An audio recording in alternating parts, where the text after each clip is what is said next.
Did I scare you? I'm sorry. I'm just so excited. It's October. October is the month of scary movie marathons and spooky video game-a-thons, and I just love it. I'm a sucker for anything scary, so Halloween easily became my favorite holiday as a kid, and I've just never not liked spooky things. All the best things happen during Halloween. Trick-or-treating, Halloween the movie marathons, scary indie games come out, cool costumes, and YouTube Halloween specials. See what I did there? Because I listed YouTube Halloween special as one of the things on the list, and this is a YouTube Halloween special?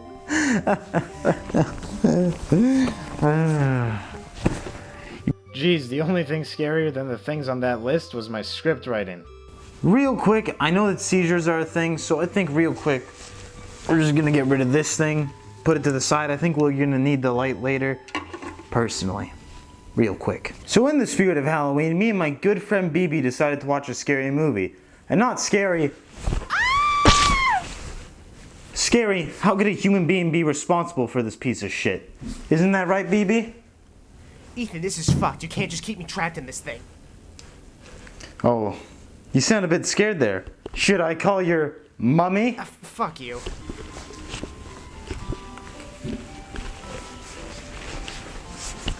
Mr.stitches was released on July 14th, 2006, or at least that's what Amazon.ca told me when I purchased this piece of shit. It was released by Mr. Charles Cullen, and no, he isn't the father of a handsome teen vampire, he's just a lonely puppeteer and filmmaker. Now before I continue, I just wanted to say I highly recommend you go check out the trailer for Mr.stitches before continuing, because that's what inspired me to get this film and review it. Link in the description. I was hoping I was going to be able to talk about the shitty box art and the shitty, unironic use of Comic Sans, but unfortunately I bought this movie after 2006, so I got the new box art, which actually isn't that bad. Alright Matt, so there are only 2 Amazon reviews. I figured we could take turns both reading them for comedic effect. You go first. Mr.stitches makes Plan 9 from outer space look like Gone with the Wind. Cullen doesn't just lack talent, but has given me a sense of shame for being a member of the human race. If you are made to watch this movie, keep something sharp nearby to press into your skin so that you may experience anything else. I miss having skin. Wow, if that doesn't scream quality, then at least it's heightened my expectations. What were your opinions on it, Matthew? My opinion is this is not only witchcraft, but a fucking... Oh, that BB. Always such a jokester. Remember, Matthew, bad boys get put in the closet. Alright, my turn. From what I understand, Charles Cullen makes and puppeteers his own puppets. That fact makes me enjoy this movie that much more. I liked this film and gave it 5 stars because I think the movie was funny and kept me interested the whole time. This is one of my favorite movies by Charles E. Cullen, and I would suggest you make it part of your movie collection. Wow, that glowing review is surprising. Until you find out that Charles Cullen, he's the one who wrote it. Now I don't have any concrete evidence that Mr. Cullen wrote this review himself, but the reviewer did review more of his movies, and his name on Amazon was Puppet Master Cullen, so there's that. Well, if Cullen thought it was 5 stars, it must be a treat. Let's hop right in.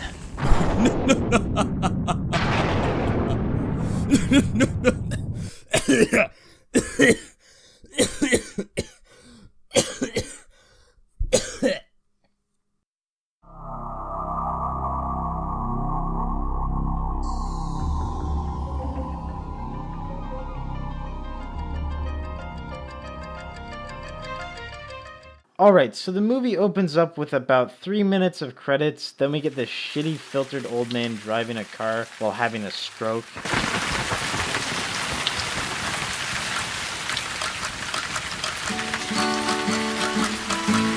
Holy shit! How did they fuck up the colors in this shot? It's black and white on the road, but the back window is in color?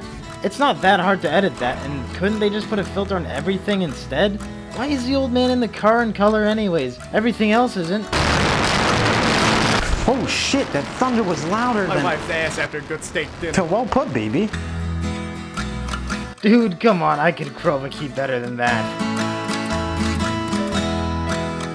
You kids want to watch the marionette show?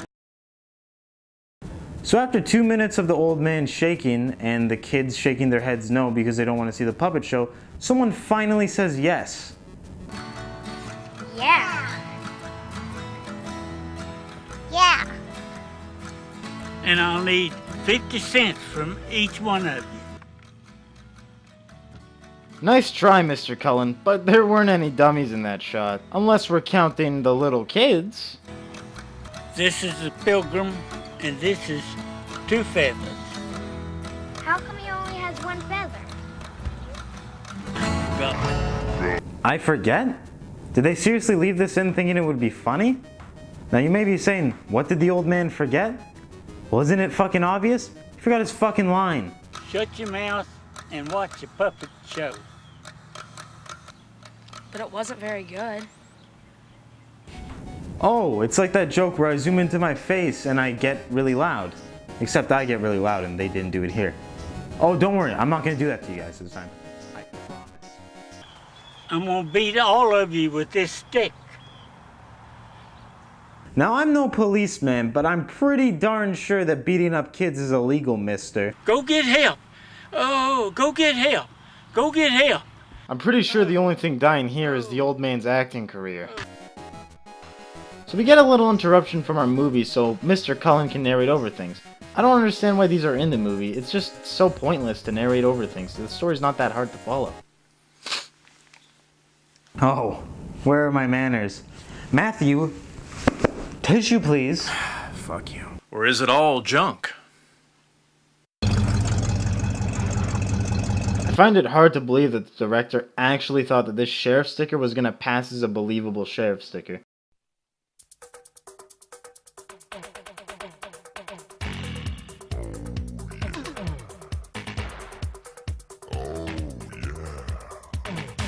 Dale, some of the stuff's pretty good. This old railroad lantern. Take that. An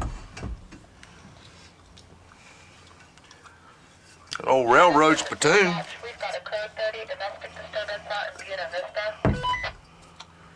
I'm pretty sure that cops aren't supposed to rob dead people. Just saying. We ain't got time for that. That's right. Little did you know the wooden support was the killer the whole time. Nothing worth saving. Hey, Matt. Look like a little girl out there wandering around the field. Sheriff, do you copy? There's a domestic disturbance in Buena Vista. I get that the director wanted to show that these cops were incompetent, but do we really need a scene zoomed in on his walkie-talkie? And I get that it shows emphasis that he's not picking it up, but I just think it's unnecessary personally. What about the old man? You gonna take his body down the corner? No. Coyotes eat him by in the morning. Wait. They're gonna dump his body for the coyotes to eat because they don't want to dip into town funds. What the f? Sheriff, this is dispatch. We now have a double homicide out in Buena Vista. I wonder if I should hang that telephone over my bar or in the living room. Wow, another scene showing their incompetence. You know, there is such a thing as beating a dead horse, right? Now, I'm not saying that this horse is necessarily dead yet, but it's about 2 beatings away from being dead. Do we really need a narrator to pop in and tell us what's going on? Is the story that complex? No. The answer is no, and I fucking hate this stupid scene transition. Maybe that reaction is a bit over the top, but it's just so unnecessary. Just play the fucking movie without interrupting me every 15 minutes. Please. Why does the director feel the need to use that zooming technique as a transition so often? That's good, Tommy, and you've been doing a good job, and next month think about bringing you past minimum wage. Wow, past minimum wage? I'm finally gonna be getting $1 whole. Gee whiz, Mr. Long. That'd be swell. I could sure use the extra money. I don't know why there's just a 0.5 second pause of Tommy getting ready to say his line. Now this might just be a nitpicky thing that I noticed, but usually when I'm recording my lines and I'm getting ready to say them and I'm practicing, I cut it out in post. That's a hot tip for any of you aspiring directors out there. Hey, Tommy. Yes, sir. They also didn't cut away fast enough after his, yes sir. Did you get that stuff unloaded that the sheriff brought down? Yes, sir. But it's not all on display yet. It's all unloaded and in the storage room, though. Again! What the fuck? It's only with this Tommy motherfucker too. Learn your shit, Tommy. Get it up as soon as you can. We're not going to make any money with it sitting in the storage room. Oh my god, again? I had a question, sir. Could I have that trunk that the sheriff brought down instead of my paycheck this week? And again in the same scene? Why did he make this mistake 4 times with the same fucking character? Self-promotion. Because, fuck you.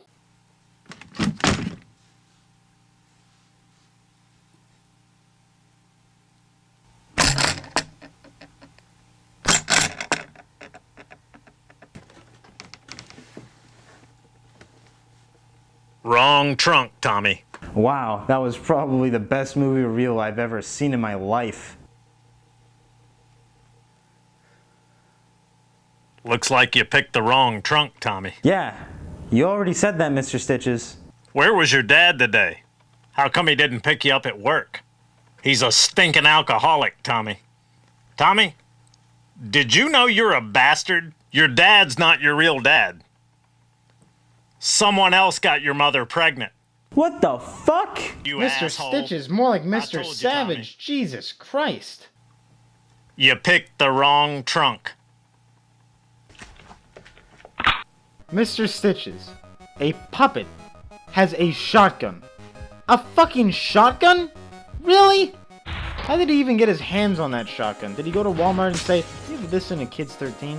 Why did glass breaking stock sound effect number 118 play when he got shot? There was no glass behind him. Or in front of him. There was no glass in the fucking room that I could see getting shot. Stitches was now on the loose and headed to every home that had a child. Every home with a child? Someone called John McTiernan. There's a new predator hitting the big screen. Wow. This is an awful music choice. Just simply horrendous.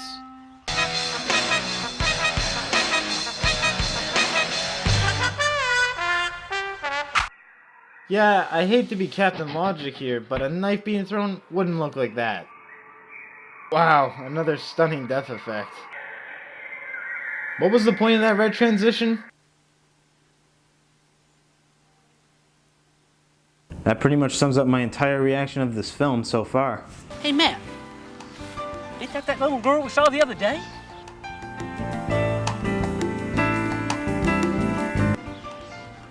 Sure does look like it. No. Let me stop you right there. You need to get your eyes checked because that is most definitely not the same girl you saw before, Mr. Sheriff. Knock, knock. Billy? How come you made that bad grade on your test today? I haven't been understanding the material. That's not the reason. You have a learning disability. You're a dummy. Holy shit! Mr. Stitch is back at it again with the savage roast. Sorry, was a damn Daniel joke too far? I thought so too. Billy, do you know what I do to dummy children? I don't really want to know what you do to any type of child, Mr. Stitches. I educate them, Billy. That's what I do. Oh, he just teaches them.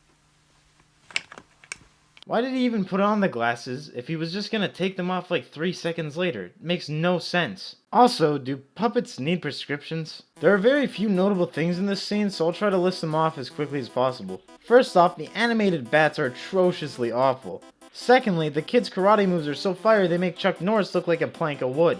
And lastly, why does the kid just submit at the end? He was kicking so much ass. I think the sheriff is about to receive a phone call. All the other narration bits up until this point made sense, but they were just annoying, that's why I don't like them. But this one, he literally predicts the future, spoiling the plot for us. What the fuck, dude? You know, you shot at that groundhog. You know, the one you missed? God damn it, Dale, I'll kill you if you don't stop your fat mouth from running. Dale, I hit that groundhog dead center. Groundhog ain't much of a meat eater. It's probably a fox or a bobcat. Or maybe it was the coyotes. Ring ding dingity, Sheriff. Your phone is a ring ding dingin'. Ringy dingy. A ring ding dingity. A ring ding dingity dingity to you too. Up until this point, I thought the sheriff was just being lazy. But now I legitimately think he might be mentally challenged. Excuse me, Sheriff, but there's a fly on your shoulder. That fly honestly sounded like a vacuum sucking up a golf ball. What the heck? Dale, I got to thinking.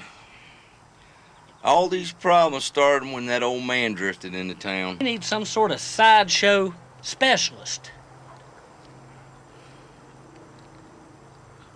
Leslie Rhinestone. Never mind. You think she'd come out of retirement? I don't know, Dale.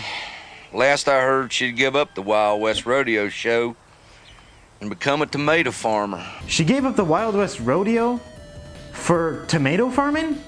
That's such a stupid decision. Hey, Sheriff. What is it?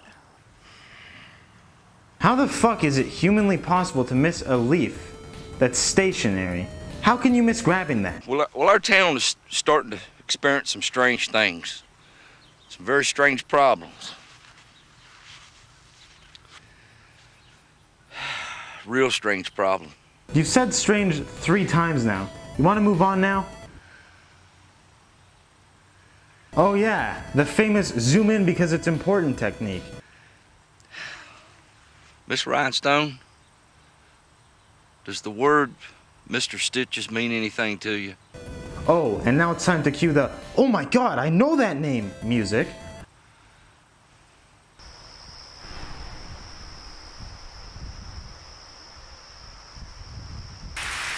Oh, and who could forget the classic flashback scene? Coming soon from Cullen Studios, Curse of the Mommy Cat. Rated R, no one under 17 admitted unless accompanied by a parent or adult. The self-promotion thing earlier was kind of a joke, but a movie trailer inside a movie is just fucking stupid. This movie just lost any chance at a redeeming rating. The soul of the puppeteer and his puppet are one.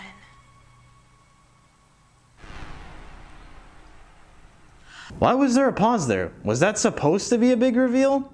Because it wasn't. So we get this zany effect transition that's kind of like a mirror, and now we're looking at the pilot footage for Leave It to Beaver. Like, why was this included? I want to know. Is that snow globe making anyone else angry? I get that the budget was small because this is an indie film, but I'm finding it hard to believe that a snow globe with a clown in it is supposed to be a crystal ball. You couldn't find anything better? Like maybe just a snow globe with nothing in it? Would you like me to handle things from here on out, Sheriff? Well, technically you can't. Vigilantism isn't exactly legal, Miss Rhinestone. I reckon we ought to go saddle up. Of course we need that action one-liner. It's essential to every B movie. I just love how the sheriff's giving Dale this serious rundown, and it's the climax of the story, and it's supposed to be all intense and shit, and Dale just responds with, Alrighty. "Lady." If this battle is a serious battle and it's supposed to be the final showdown, why did the sheriff bring a pistol when Dale brought a machine gun? Was that a gunshot or thunder? So now we're presented with one of the most epic shootouts in movie history.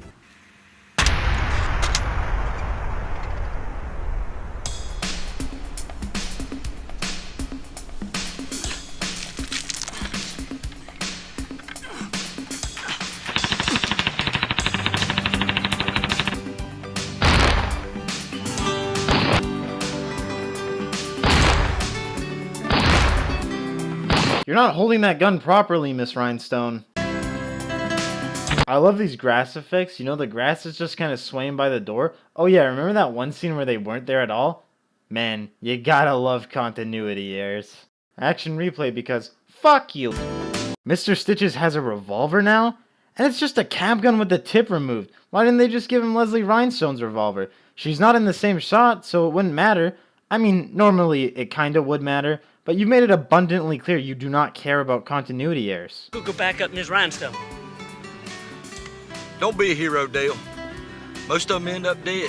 Oh wow, I set my line right, Mr. Cullen. Do I get my golden sheriff star now? You know, those are some inspiring words to hear from a cop. Don't be a hero, Dale. Most of them end up dead.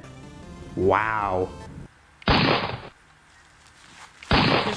Miss Rhinestone, that's still not how you hold that? Rhinestone, I want you to stay behind me. I got 50 rounds of automatic in here.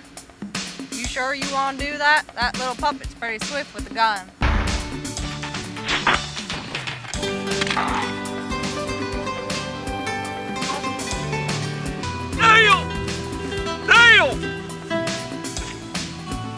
Well, the sheriff's about to get his revenge. You know what they say, mess with the deputy, you get the cuffs. I'm gonna vindicate you, Dale. The sheriff just cocked his gun twice. I'm not exactly sure that that's necessary. Also, I'm pretty sure it wastes a bullet. Wait. Hold the phone. Now give it back to me. Where'd that bullet come from exactly? He got shot in the front of the head, but I don't see Mr. Stitches in front of him. It's like you're not listening to me, Miss Rhinestone. That's not how you hold a gun. Don't you worry.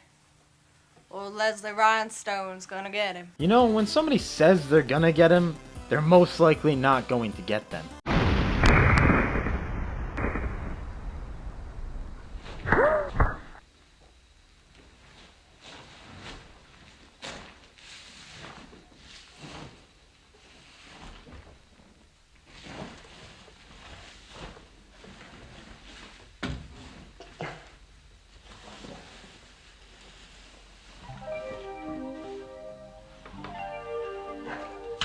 Okay, hold on. Mr. Stitches can make bullets curve now? The bullet entered through her left pec, went to the middle of her chest, and now it's in the middle of her stomach? Neat party trick. Could you teach me sometime, Mr. Stitches? It's almost at the same level as Justin Trudeau's party tricks. Tu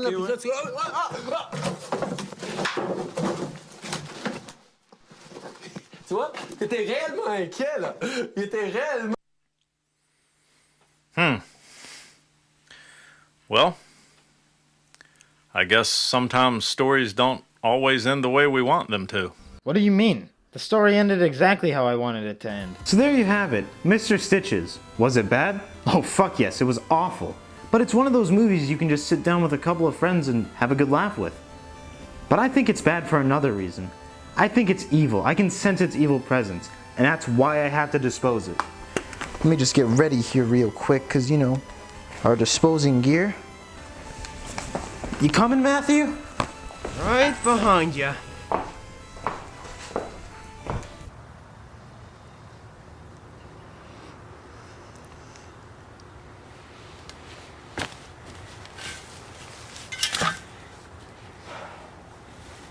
Give me the DVD, Matthew. Matthew? Oh, where'd that son of a bitch go?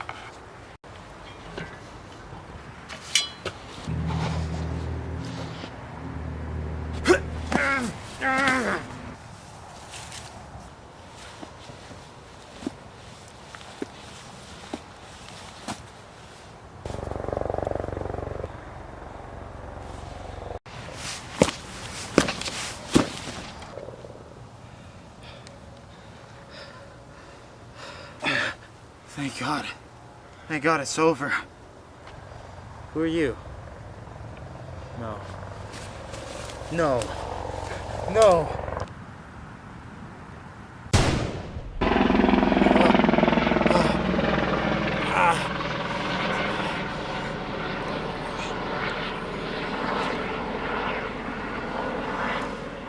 Hey guys, Qube here. So, I don't really have an end card yet, so if you guys are an artist and you want to make me one for free, I'll give you credit and everything. I'm kidding, like, this isn't me pleading for an end card. I'll get one in the future, don't you worry. But I don't have one yet, so I just wanted to say thank you for taking the time to watch this video. I had so much fun making this. I think all my friends didn't have that much fun that were a part of this because it wasn't a fun time for them. But anyways, I'd just like to thank you, like I said, and say sub, because there's going to be a ton of epic content. You know, epic content, XD, you know, a ton of epic content on the way. Christmas special thing, that's going to be cool. I have 2 videos planned for November already, blah blah blah. Thanks for watching, you're the best.